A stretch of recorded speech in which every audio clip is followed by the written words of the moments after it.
Good morning, everybody. It is September the 25th, Friday, September the 25th at 3:30 in the morning. I just woke up a little while ago. I went to bed early last night. I've been getting a lot more sleep, which is pretty cool. I already got my coffee going and stuff like that. I just had some cereal. I was thinking about the Lord woke me up with kind of saying like, hey, let's do a video. So here I am. I didn't really want to get up at 3:30 in the morning, but I was like, all right, whatever, we'll do, because if the Lord wants me to do something, or if the Lord suggests something, it's usually a great idea for me too. I mean, I've not found it to not be a good idea for me. So I was like, even though I was like groggy, I'm like, all right, well, let's do it. Let's go ahead and let's see what happens, and I still don't even know what this video is going to be about, but I trust in the Lord, and like I just said, the Lord makes good stuff happen. So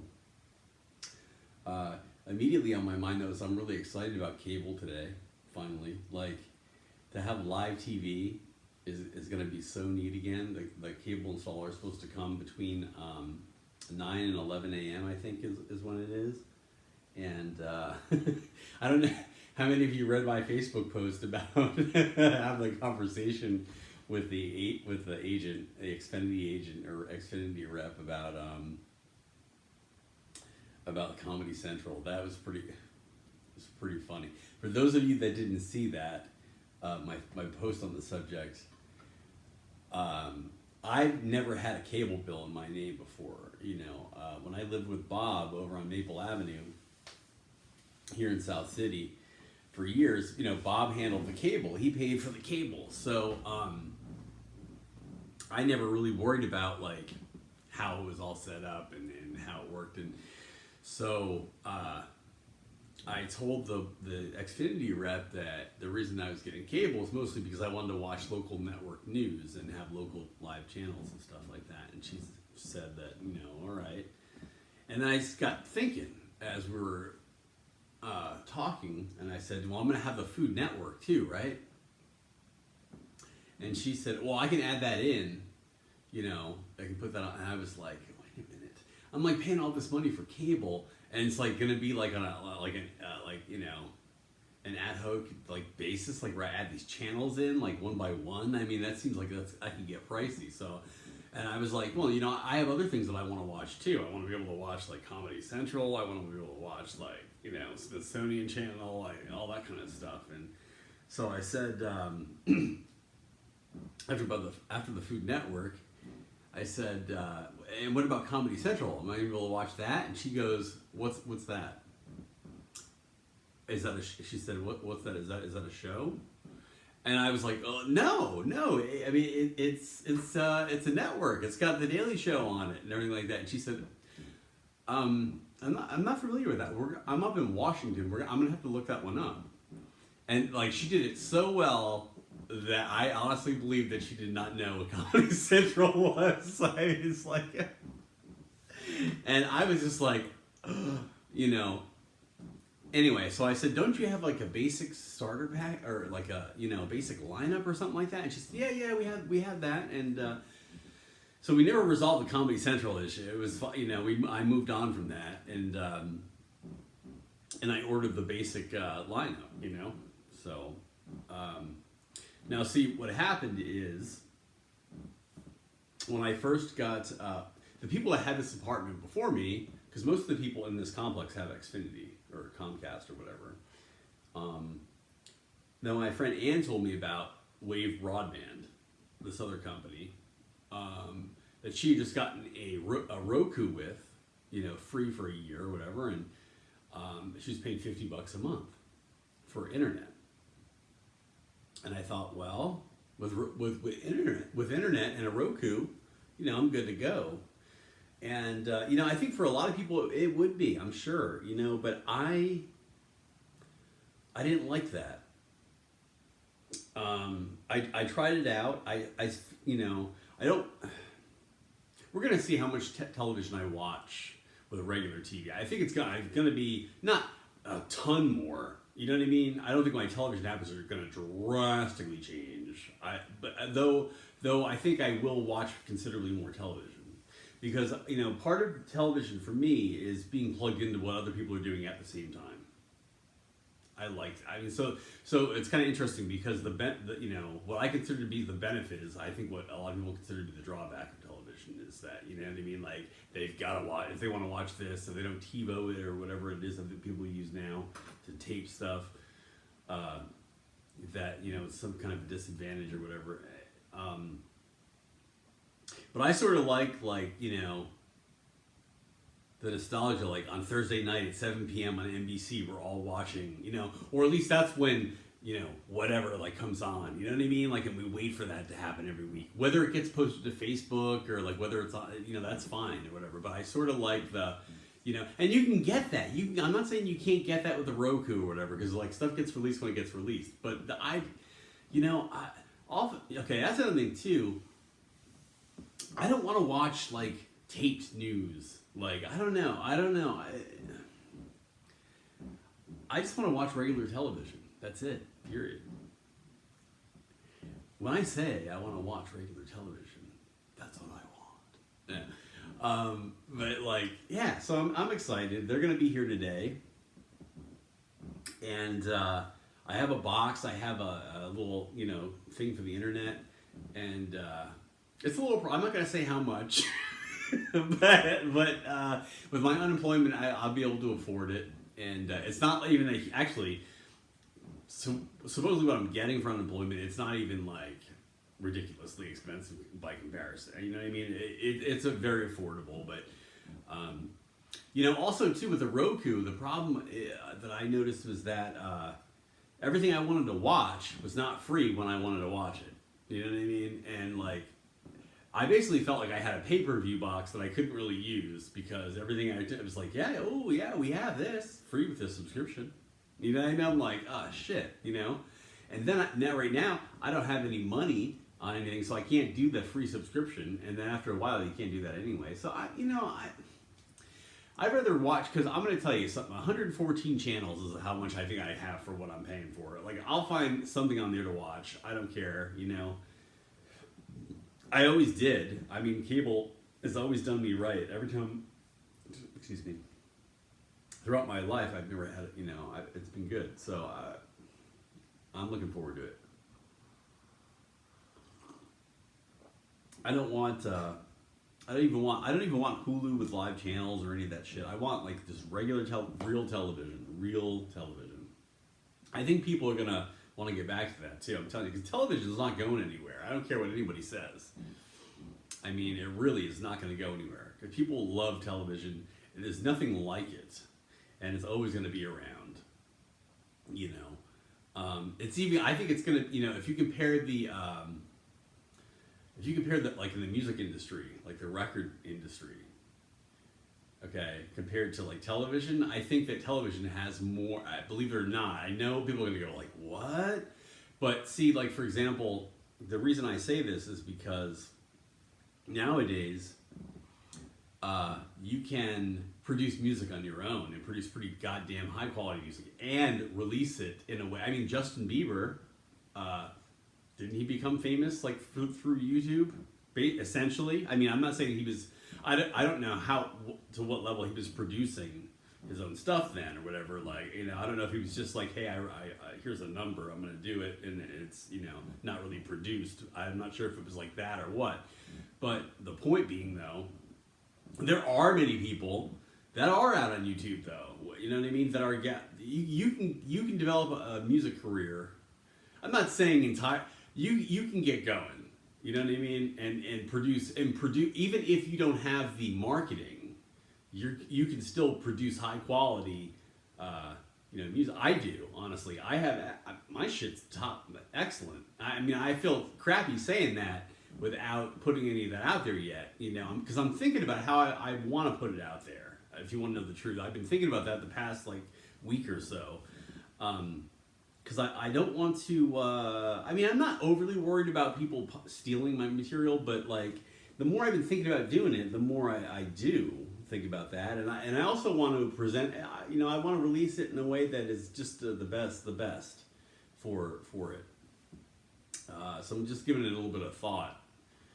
I mean, overall, here's the thing: this is the way I look at it, and I don't know if somebody wants to comment on this. I mean, I would love to have somebody that. I was just thinking if Rick Beato wants to comment on this, I would, or maybe he already has. I don't know, and I should watch more of his videos. But my attitude's kind of been this on it: is that if somebody wants to take my mix down and say that they did it. I think the proof is in the pudding because I have the individual tracks, and you know what I mean. That I have that I've tweaked, that have been compressed as they have been, that have been, all the effects that I have used on. I mean, like that. So that they can't. For them to recreate that exactly as though I have done it, I'm not saying it's impossible because I recreate tracks all the time.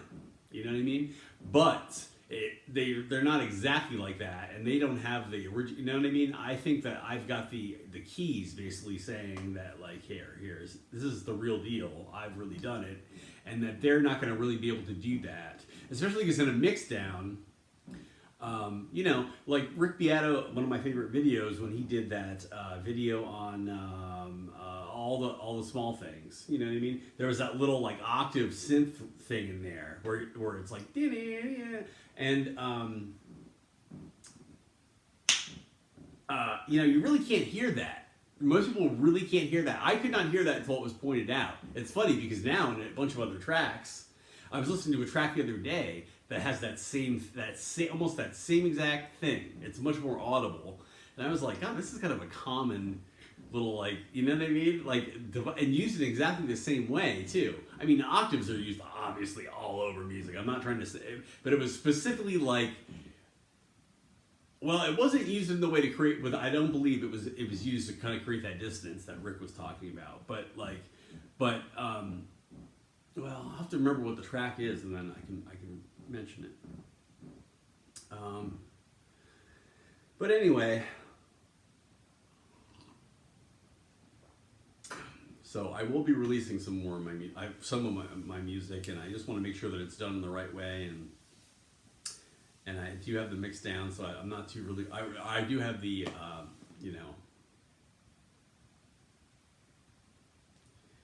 do have the tracks that make up the mix down. So,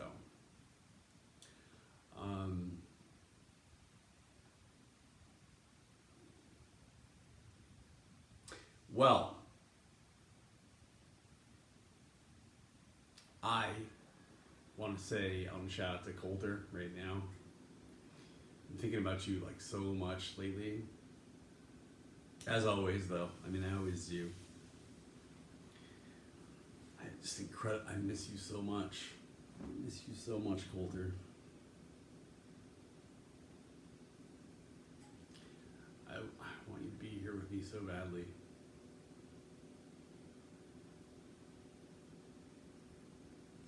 You should see on this. I'm looking on this. I'm using my step stool to hold my iPad right now to record me. And the step stool has a slip hazard thing. It says failure to read and follow instructions, including those. You get the idea. And it shows this guy like falling down. It's pretty funny. Falling down. Oh, there's a good. Holy shit! Oh my God. Yes. Thank you, Holy Spirit. Thank you. All right. Let's see where this goes. Falling Down, Michael Douglas. I don't know how many of you have seen that movie.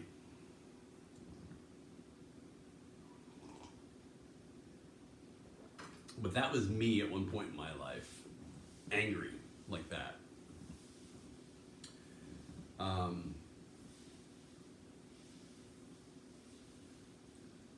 Anger like that is never, it's never at what it ostensibly seems to be.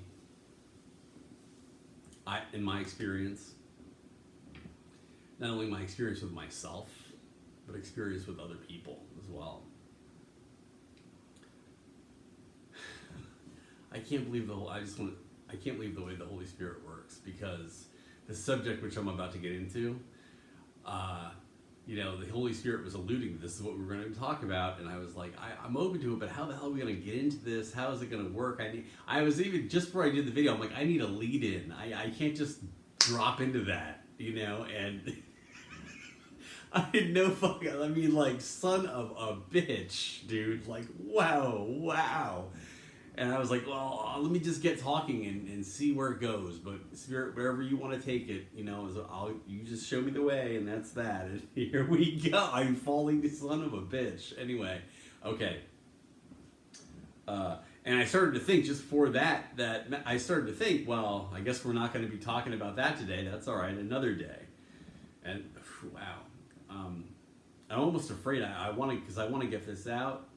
I want to get done with it, because the Spirit keeps dangling it in front of me, and I'm like, all right, let's do the video already. And anyway, so that kind of anger, like, which I definitely had. I mean, they call that what do they call it? Angry white male syndrome or whatever. The angry white male syndrome. White men that are pissed off that things are not. Typically, because it mires itself in a worship of traditionalism. The anger surrounds the what's the word I'm looking for? Basically, the disappearance, I guess, for lack of a better word, in society, of traditional institutions that white male has held dear, whether it be like chivalry, or the dominance of Christianity and its place in society, or the whiteness of a neighborhood or an area, you know what I mean, and the changing ethnic demographic, you know what I mean, and that can upset people.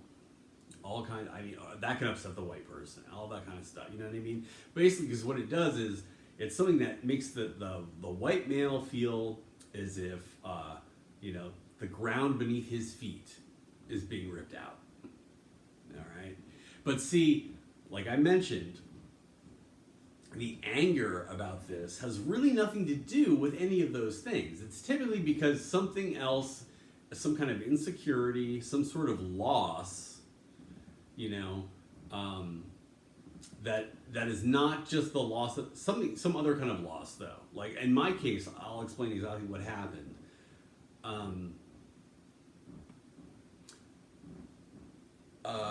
But typically some other kind of loss that's not like the loss of those structures that I'm talking about. You know what I mean? It's something deeper usually. In my case, here's what happened. Monk. Here's what happened. I love Tony Shalhoub. Shout out to Tony Shalhoub. Tony, if you're watching this, oh my God, I'm a huge fan of you. I love that show. I don't know how you feel about that now, but if you felt you got typecast or something, I'm not sure. But big fan of Monk. I love Monk. I think Adrian Monk would be very at home in my apartment.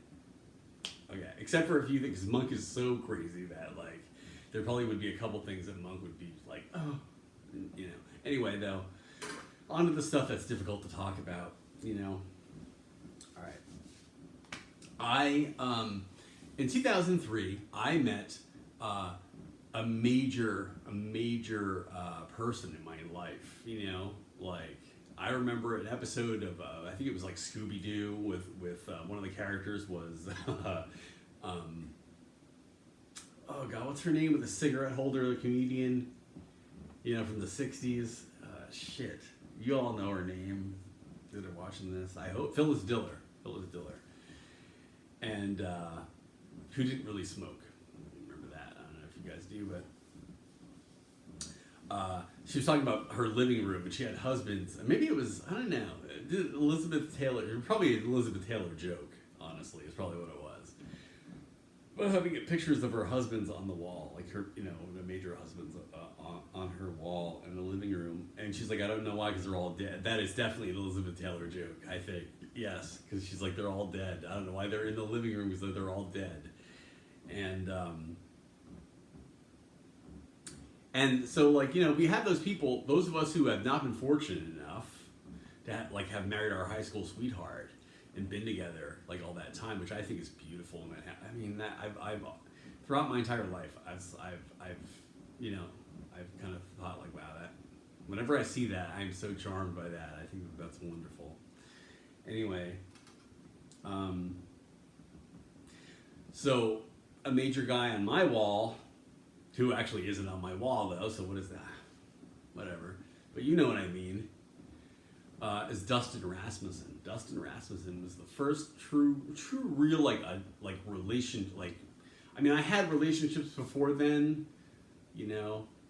My ex Donovan is like, oh well, whatever, buddy. Like, no, I mean Donovan, like that. That's different because we were like 18 or 19, 18 or 19. And even though I was only 23 years old when Dustin came along, like that's a long, I think you and I both would agree that is like almost an eternity of time that passes between 18 years old and 23 years old. It's like, whoa, wow. As time goes on, like that, it's very different. You know what I mean? Like 3, 4, 5 years ago to me now is like, oh God, because we're not all that different. It's like the difference between it's like the 10 years that pass between 0 and 10 years old. Like, look what changes in someone's life in that amount of time. You know what I mean? Like, holy shit. And from 10 to 20. You know what I mean? Like, think about that. Like, 10 years ago, I was 31, and it,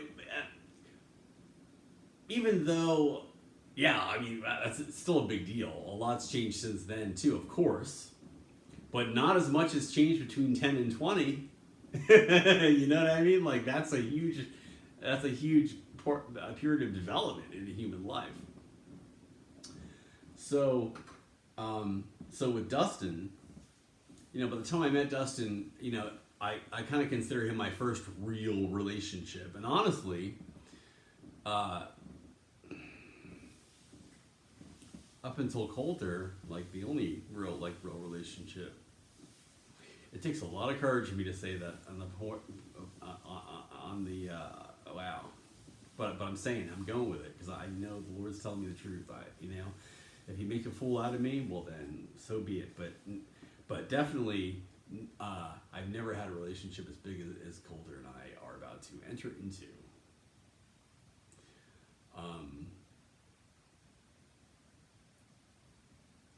And I know with Dustin's blessing too. I know that he's looking down. He's happy about that. But anyway, so I've never fallen in love with somebody like I had with Dustin ever. I mean, it was amazing. Now Dustin, we were in love. I remember, wow, it was really weird. I fell slower into love than he did with me, and then when I did fall in love with him, I became more. I fell deeper into love than he was with me. Like, I mean, by the time I did fall into love, I think,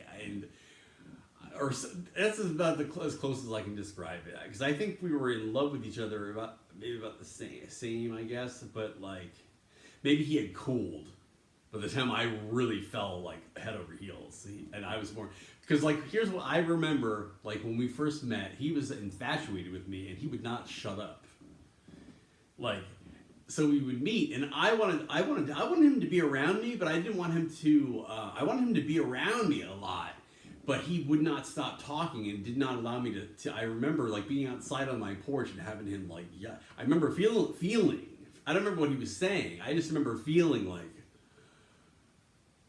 which is amazing because I don't know how. I mean, I look back on that now. Even I'm like, oh my God, Dustin! I was like that. But because I just met him, so I didn't have the feel, yet.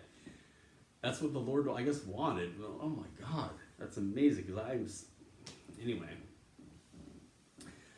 And just from that, I can tell you right now. I don't care if there's no way that's gonna happen with Coulter. Coulter can talk my ear off all he fucking wants to. I hope he does. Because I have so much stuff I want to learn about him, you know.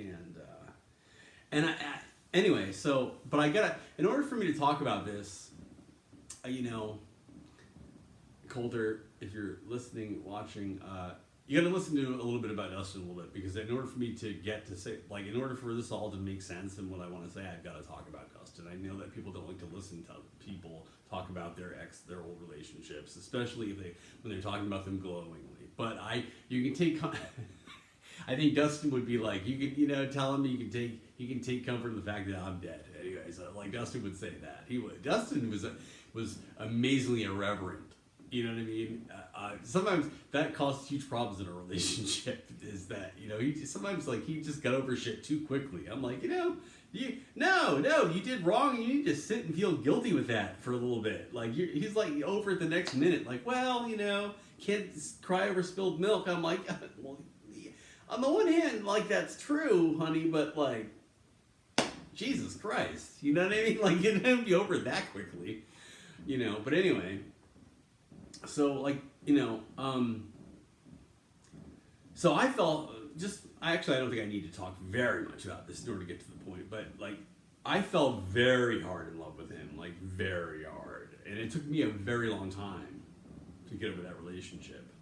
He got over it a lot faster than I did. A lot faster, by years. I was, like, still not over him, like, 3 years later, at least. We were together for like a little less than a year. He left and moved to Kansas.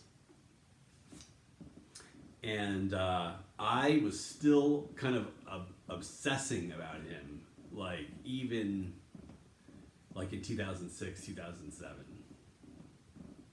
Still was like unable to let him go. And now here's like the wood. Now I was bitter. I was feeling a lot of anger in this about this, is that because like he had moved on, you know, and I couldn't let him go, so I was trying to constantly keep in touch with him, call him up, and I was trying to do this thing like where I wasn't upset. I was trying to be a friend when I was unable to be a friend because I was still emotionally attached, you know, like, you know, you can't do that, but I couldn't give him up, so I was like, any way I could get him, any way I could have Dustin, I was willing to take him. And so I tried to be a friend, and like, you know, and it was just it was a mess, and I was bitter. I was so angry that I was rejected. You know what I mean? When you feel rejected and you feel very strongly about somebody, it can get ugly. It can get ugly. I'm not saying it has to, because there's tons of people out there who, oh hi Garland Smith just commented on one of my posts apparently. So, hey, Garland, how you doing? I was really mad. Mad isn't the word for it. I remember I was drinking a lot, too. I started drinking. And I even started to picture myself as, like, one of those pissed off drunk people. Like, that's who I was, like, Justin's that pissed off drunk guy. Like in this boy's life, like Dwight. That's how I was. There we go. Perfect. If you've never seen that movie, or if you've ever seen that movie, Dwight, played by Robert De Niro in This Boy's Life, that's the kind of person I turned into because of the bitterness over this relationship where I was rejected. That's who I turned into. I was pissed off, and guess what? Now, I've always had an interest in Hitler as a person, just a person of interest in history. Now, you see where you're going. You see where I'm going with this? I was pissed off. I was rejected. I had nowhere to go. I had nowhere to turn. I had hatred. I was feeling all kinds of shit. I mean, and and I got seduced by the message of white nationalism, National Socialism, for a little while. Obviously, I'm not. It's been a long time since I've been there. I'm exactly the opposite now. But I got seduced by this message because looking back now, I look back and I tell you right now, this is all these people that are in these movements like that, these white nationalist movements, all the people that watch Fox News, all are full of fucking anger about shit that has nothing at all to do with, you know what I mean? It's almost like it's a whole bunch of, you look at all these white nationalists or all these conservatives, it's probably a whole bunch of people like me at the time that got fucking rejected by somebody in their love life, and they're all fucked up and bitter about it. Like I would not, I'm telling you, I would not be surprised. It may be from broken families. It may be from romantic relationships. It may be from both.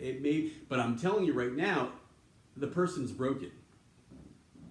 Now, let me also tell you that, having come out the other side of this, because I went in through there. It was very important to me too. I was telling my friend Margie Burke the other day that I wanted to understand, and I think this is a good idea, on the one hand. I don't know, because some people, it takes, not to toot my own horn, but it takes I would caution somebody with this. Depends on the type of person they are, if they can kind of come through it or not. But, I think, oh God, what did I say? I said that,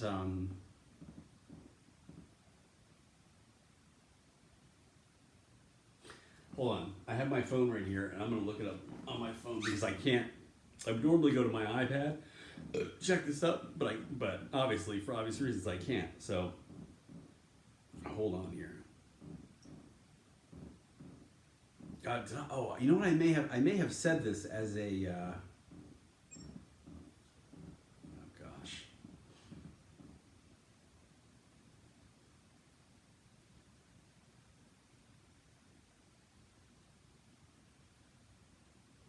Okay. I don't know if this is it or not. Let me see. Okay. Hey, Garland again. All right. Well, actually, it's the same comment. For some reason, I get messages on my phone and my iPad, even though it's the same comment, they don't show up simultaneously. So, phones come in, the comments show up minutes later on the other device. I don't know why. On a completely different note, I think people should take the time to understand exactly what happened to Adolf Hitler during his Bohemian period as a young man in Vienna, and to understand exactly what turned him into what he calls a weakened cosmopolitan, into a hardened anti-Semite, and to take the time to understand that, because if we don't, we risk ignoring the factors that led to something that eventually led to the Holocaust, and allowing something like that to happen again. It is extremely important.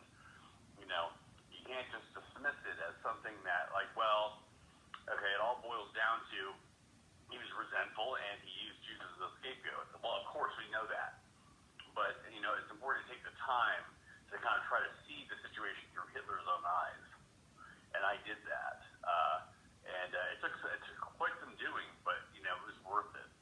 And I like to think of I like to think of myself as one of the better friends that she's ever had. Actually, whether they like it or not, I'm a huge fan of Jewish culture, as everybody knows. But I'm glad I took the time to do that, to look through Hitler's own eyes at the situation. Okay. I couldn't have said it better myself. Actually, I don't know how I did that. I said that was on last Friday. I did not have the wherewithal right now to have put it as articulately as I did that day. I don't know how. Sometimes stuff comes out better than at others. I'm glad I found that, though, because that's what I wanted to say, basically. I think that could be a dangerous thing to suggest for some people to do, though, honestly. Because some people, you know what I mean? Like, I think I'm pretty good, and I got, at the right time in my life, or the wrong time, I got seduced by the message of National Socialism. And like many people did, like the people that, you know what I mean? Average people that were not Nazis that still voted for Hitler over who else, or over the communists, the socialists in post-Weimar Germany. So,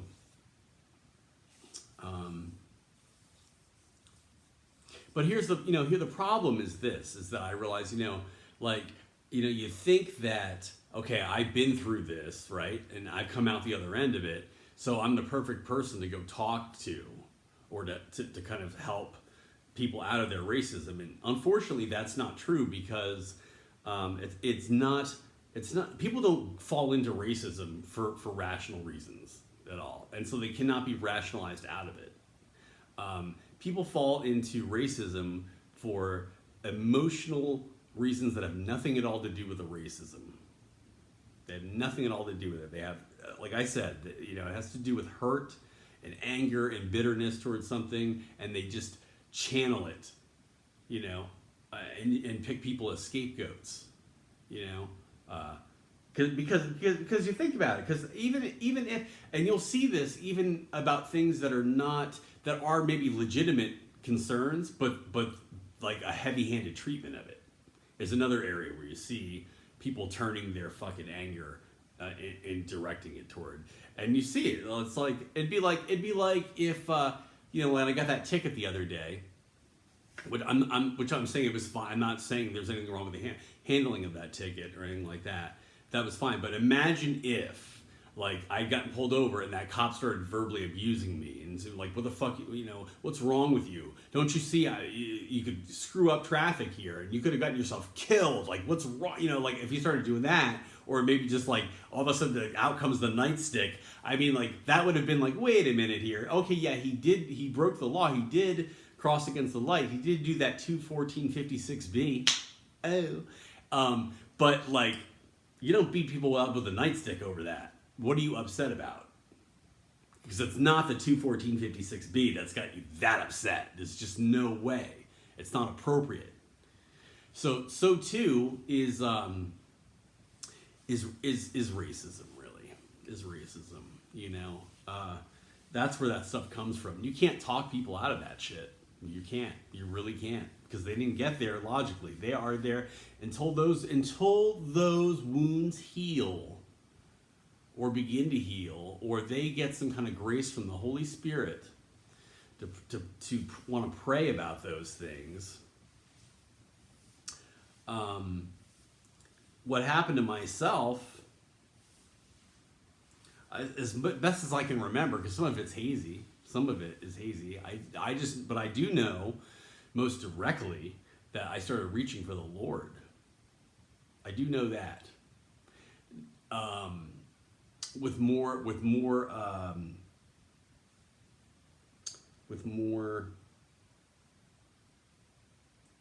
non-specific intent.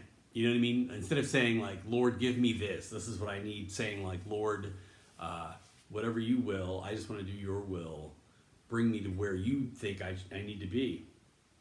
And what causes a human to do that is total fucking devastation, really. It's like when they're so knocked down that they're like, fuck, all right, my options are done. And that happened for me in November of 2009. I realized that I didn't have the, you know what I mean? I was like Hitler at the end of the war when he finally realized, you know what? It's cyanide for me. Because there's just, I have no fucking options at all. None. You know what I mean? But luckily, the Lord gave me the grace to pray instead of saying, all right, you know what we're going to do? We're going to, like Hitler was like, I'm going to wipe out every possible thing that the enemy could use. Even though it's going to hurt the German people. Like that, that was really fucked. I mean, but hey, I guess, by that point, he had already fucked so, right? I mean, I guess that's, but that's the difference right there, is that, because at any moment, you know what I mean? Just because, you've done so much fucked does not, the way I just put it really is not accurate. You should not sit there and go, hey, I've already done so much. What's one more thing? One more thing is one more thing. And you can stop at any one point and begin to work in the other direction. I'm trying to look at myself. Maybe, I don't know. Let me see. I'm trying to look at myself here and look at the camera, and it doesn't work out that way. So like I'm trying anyway. So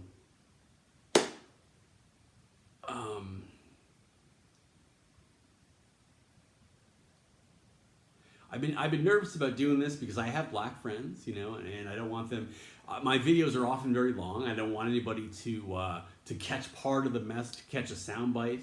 You know what I mean? To catch part of something and to get the wrong idea about who I am and think I'm some kind of a racist anymore. Because you know, I'm not ashamed to say I've been a racist because I feel very proud of the fact of the journey I've taken through that. Now let me explain real quick where I came from.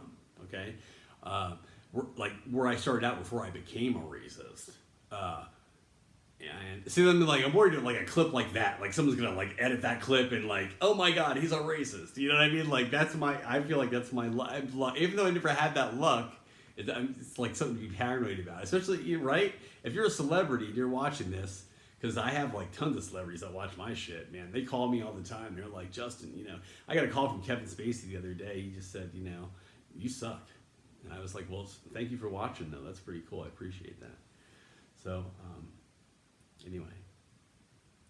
You know, it's really weird. Doesn't it seem strange, like, for a while, like, in the early 2000s, it was all about headsets. Everyone had a Bluetooth headset.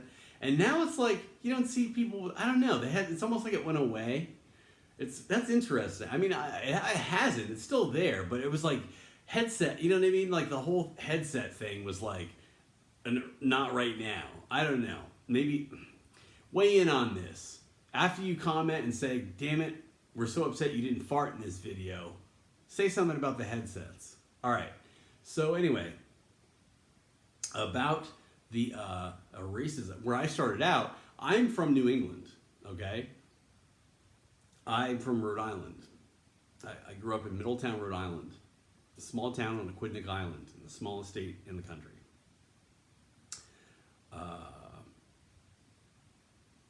And it's very liberal in New England, believe it or not. Even though it's a conservative, old school, it's a different kind of conservatism. It's not conservatism, like we know, like Mitch McConnell conservatism. It's conservatism as like Protestant, old-fashioned New England conservatism that is like something all its own, really. I mean, Massachusetts was the first state to legalize gay marriage. You know what I mean? So what does that tell you? So New England is very, very liberal in its own way while being old school conservative. And let me tell you, those people can hold a grudge back there, though. Oh my God. You don't want to piss them. They'll hold it beyond they'll hold a grudge longer than they remember what the grudge was about. They remember that they were pissed off about something, and that's enough for them. Like, really. That's one negative thing about where I live. People back there. They just, you know, they're going to stick with it. Anyway, so the attitude back there is all very, very, very open. I mean, like, you know, this is where the Kennedys are from. Like, it's liberal. Like, it's very liberal back there, especially, you know. And I'll be honest with you, it's very easy, or at least traditionally. Anyway, I have not lived in New England in a while, and people tell me it is changing. You know, it's kind of funny because they say, you know, when things are not... remember I said the other day that it's easy for me to love people, you know, the further I am away from them? Well, you know, New England is a very, very, very liberal, very... attitudes about diversity, accepting attitudes about diversity that have been untested. You know, because New England has been traditionally very, very white, you know, but they've had an attitude of like, you know what, they wouldn't give a shit if it was like a total melting pot like New York City without being tested on that. But, you know, that's not to say, for example, no, I think that they're true blue. They're true. I'm not trying to say that they're saying that, but they're not willing to walk the walk or anything. Like, no, New Englanders are. I'm just pointing out that, you know, a lot of times it's very easy to sit there and have an ideal attitude of something without, where the fly shit hasn't come in, and you know, because the interesting thing about, the wonderful thing about a melting pot is that and unfortunately, racists try to play off this all the time, and we need to be smarter than that. Is that there are little things that come up because there are cultural differences. You know what I mean? And the racists love to take these things and make a huge deal out of them. You know what I mean? Say there's going to be a race war and stuff. But I mean, the difference is when you get people of different backgrounds living together, initially there is going to be some adjustment period. You know what I mean? For example, okay, to take something totally has nothing to do with race or ethnicity at all, Obamacare, when that got started, were there some hiccups? Absolutely. It was a disaster. And the conservatives were like, look, it's fucking, this is evidence that this is not going to work at all. It's a disaster and blah, blah, blah, blah. Well, the racists like to do the same shit about racial tensions that mount up when you put like, I don't know, like fucking, let me think of two people that are like super, super different. I don't know. Well, okay, now Jews, for example, have been long like integrated. You know what I mean? Like for example, interestingly enough, let me jump real quick. The Jews that Hitler was so concerned about, because I was sitting there like when I was thinking about this, and I'm like, what? Jews blend into American society so well. I mean, a lot of times, it wouldn't be unusual for a millennial even to not be able to see the difference or know the difference between a Jew and a white person. You know what I mean? Like, unless they have been kind of taught about the difference in cultures, they wouldn't notice it at all, because they're so homogenized, right? So I'm like, how could Hitler like be? Well, anyway, Jews living around him in Vienna at the time, it was a very, very different thing. They were very much apart from like the Germans around them. They were very much an exclusive group of people who dressed differently, hung out only together, and I mean there were a lot of different signs. And not only that, held a lot of property and like money. You know, and were involved in professions like banking and so forth that were at the time they were penalizing ethnic Germans. Not like.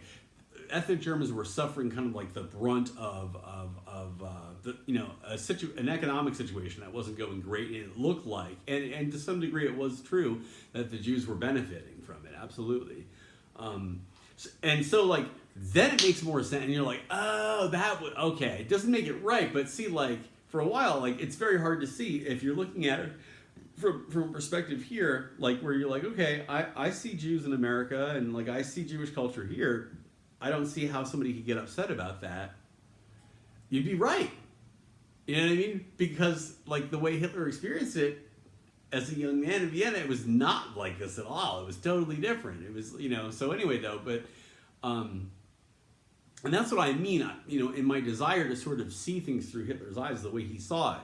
Now, at that time, honestly, I didn't even want to agree to it. I was like, I just want to see, I'm not trying to see it so I can go, that's right, Hitler, let's get those Jews or something like that. I was just like, I just don't see, I want to be able to see what he was seeing that led to him getting so upset. Because like, I don't see it right now. I don't see, because how I perceive Jews in America, at that time anyway, it was like pretty much, actually back to like I do now, is before I turned into a racist for a little while there, is that,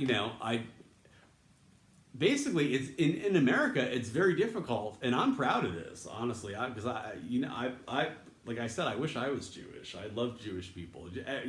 All the stuff I love in America, Jews are very much tied into. So I'm a huge fan of like Jewish culture, but also at the same time, I'm very much aware of the fact that it's hard to separate. You know what I mean? Jews are so much a part of what America is today.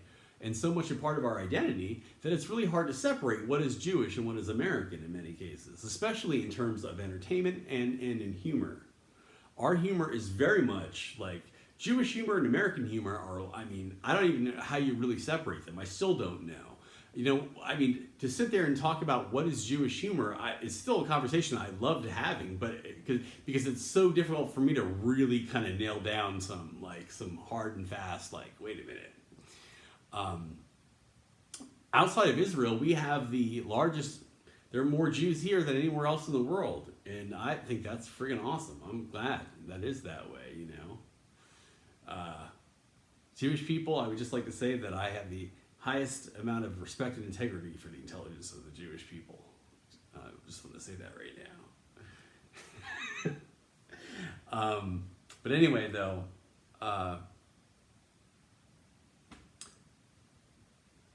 so the takeaway from all this, though, is that I used to be an asshole racist because I got rejected from the biggest love of my life, and it turned me into a bitter piece of shit for a while.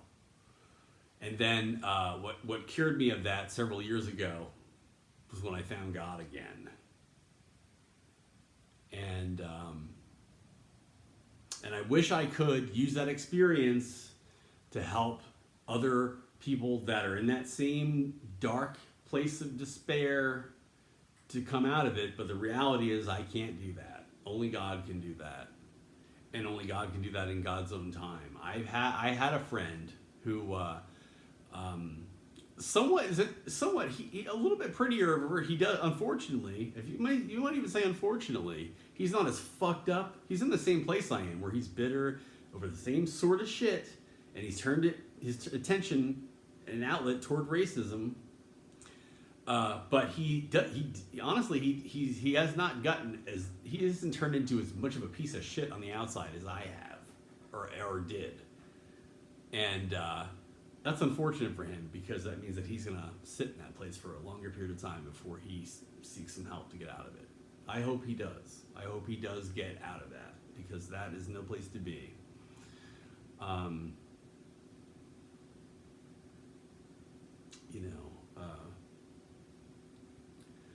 But like also too, and the thing is, the sad thing is not just overt racism or white nationalism as such.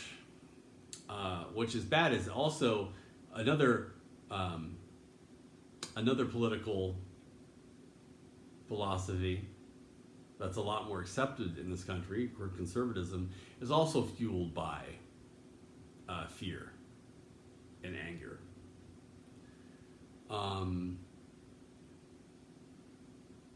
And I think that a lot of times,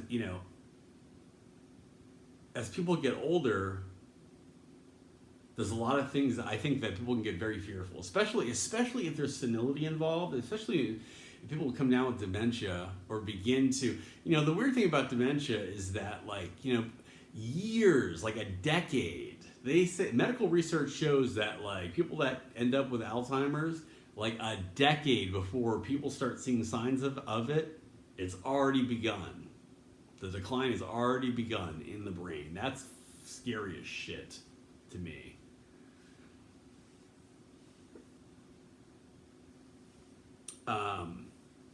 A decade before people start seeing signs on the outside. Wow.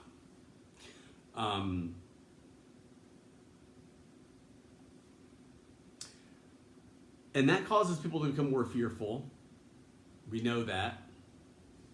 Because, as people forget things, as people are unable to rely on themselves like they had in their youth, it can be physically, when people physically lose mobility.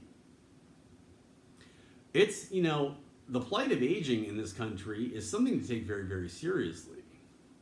It's hard. The thing is, it's hard to do when you're not in it. Young, you know what I mean? Young people are busy being young, and I think the old people know that. And they want, they're like, hey, yes, go out there and be young when you're young, because we all know how it is. But, if we can just take a little bit of attention and go, you know what, just a moment to kind of think about people that are not moving as quickly as we are, or don't have the ability to just do this, like that, and just get up. Look at that. And I bet you even someone that's 20 years old could have gotten up faster than I did. But the point is that, ooh, my back.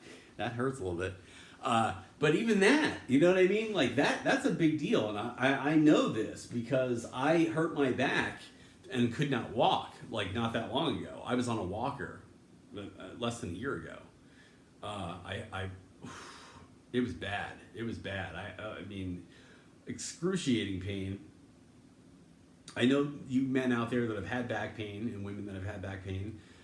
know what I'm talking about. And that I've been through that. There's nothing worse. It's terrible, and you realize how quickly, bam, like that, like things that you take for granted, like being able to get up, can be gone. Well, imagine, and there was a period of time during that I was like, what if I don't ever heal? I mean, for the first time I've ever had back pain like that, where I started to think like, what if this doesn't quite, go away again? I mean, and I started to think about that and how I would take that, because that happens to people. That happens to people. Not just necessarily maybe with the kind of back pain I have, but it happens that people get sick and they don't get better eventually. I mean, if I don't die at some point suddenly, like sitting on the couch reading the paper and I have a heart attack and die, I'm going to get sick and have a decline. And that means that at some point I'm going to become ill and I'm not going to get better. Every human either, experiences that or they just die suddenly or something like that, So it's a reality for all of us.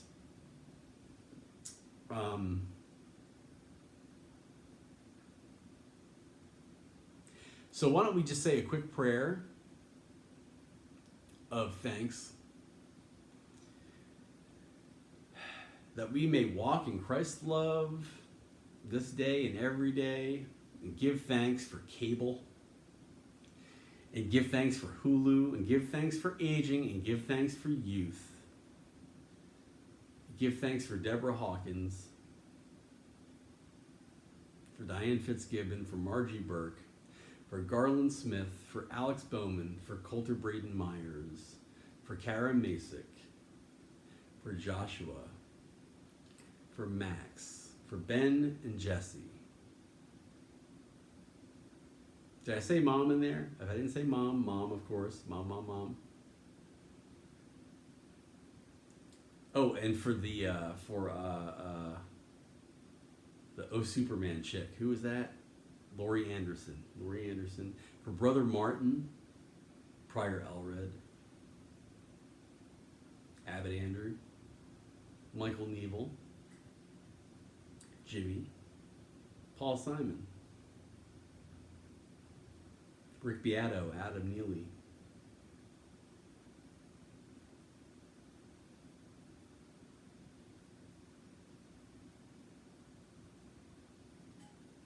there's more. There's many more.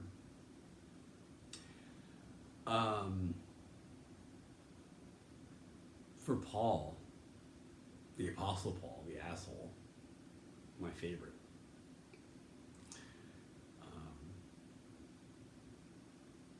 For Jesus. Thanks for Jesus. For the Blessed Virgin Mary.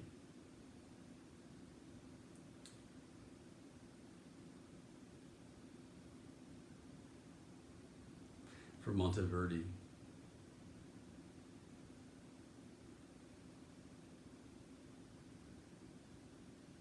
For Vespro della Beata Virgine, which naturally would follow from that, right? In that order.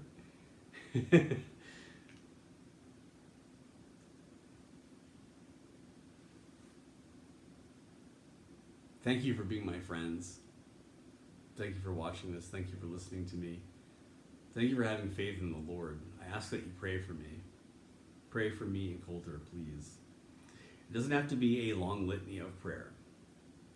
It literally, you can just say,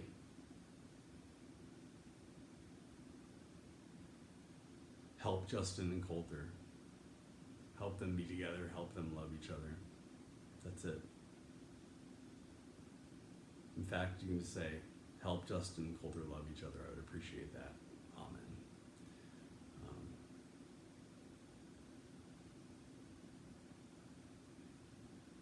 Go out today in the world and be less of a racist than you were yesterday. And you can do that by loving everybody you come into contact with and asking God for the grace to do that. That's what I do. Sometimes, and I'm less of an asshole than when I do it, because God's bad side, the devil, is always trying to pull us back into to our bad habits. You know why? If you do, let me know, because I fucking it's a mystery. thank God for mysteries. Thank you for mysteries. In the name of the Father, and of the Son, and of the Holy Spirit. Amen. God bless you and have a wonderful day.